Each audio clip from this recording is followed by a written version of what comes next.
A uniform wire of length L is bent into the shape of V as shown. The distance of its center of mass from the vertex A is.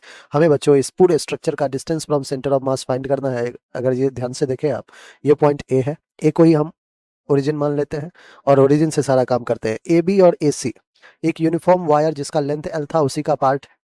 अगर ये part है बच्चों तो आपने A B और ए सी दोनों को क्या किया है, हाफ हाफ डिवाइड कर लिया है। तो क्या हो जाएगा, ए बी का लेंथ L/2, ए सी का लेंथ L/2। लेकिन लेकिन लेकिन इसका जो सेंटर ऑफ मास होगा, जो रॉड का सेंटर ऑफ मास होता है वो उसके हाफ ऑफ मिड पॉइंट पे होता है।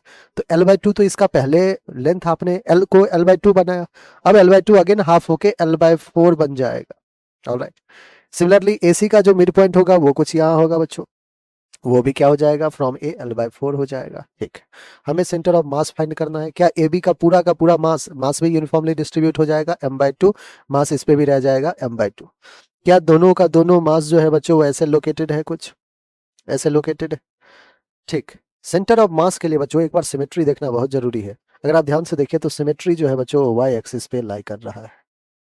इसका जो सॉरी एक ए से अगर अपन देखें, ए से अगर अपन देखें, क्योंकि ए से हमें देखना है, ए से अगर हम देखें तो इसका सेंटर ऑफ मास कुछ यहाँ पे लाई कर रहा होगा जो कि एक्स एक्सिस हो जाएगा। तो इसका बच्चों सिर्फ और सिर्फ देखिएगा, हम फाइनल आंसर भी निकालेंगे जिसमें ये कहीं ना कहीं एक्स एक्सिस पे ही लाई कर रहा होगा। बस वो एक्सिस आपको ए से लेना है क्योंकि हमने ए से एज्यूम किया है, तो ए से कहीं पे लाई करेगा। ठीक है, क्या बच्चों आपको यहाँ पे एक राइट एंगल ट्रायंगल भी बनता हुआ दिख रहा है? बिल्कुल दिख रहा है सर, एक राइट एंगल ट्रायंगल दिख रहा है। ऊपर की तरफ कुछ ऐसे बना लेते हैं, एक राइट एंगल ट्रायंगल हमने यहाँ बना लिया। ये 60 डिग्री था, एंगल बाइसेक्टर 30 हो गया, ये लेंथ L/4 हो गया। हमें बच्चों एक बार ये परपेंडिकुलर ये जानना है। ठीक है, निकाल लेंगे सर। परपेंडिकुलर निकालने में क्या ही दिक्कत है, साइन 30 हो जाएगा परपेंडिकुलर, जो कि y कह दूं, क्या y कह देते हैं या y1 कह देते हैं, y1 अपॉन हाइपोटेनियस L/4। ठीक है, साइन 30 की वैल्यू क्या होगा, 1/2, 1/2 इज इक्वल्स टू y1 और 4 ऊपर गया L नीचे, और y1 चाहिए बच्चों, क्या आ जाएगा L/8, 4 2 जा 8। सिमिलरली बच्चों x1 के लिए क्या किया जाए, x1 मैं इस कोऑर्डिनेट को कहता हूँ, बेस को कह देता हूँ, ये x1 हो गया मेरा। आप कहोगे कि सर cos 30 यूज कर लो, cos थीटा होता है base upon hypotenuse, so base here is x1 and hypotenuse is L/4। ठीक है, cos थीटा क्या हो जाएगा, बेस अपॉन हाइपोटेनियस।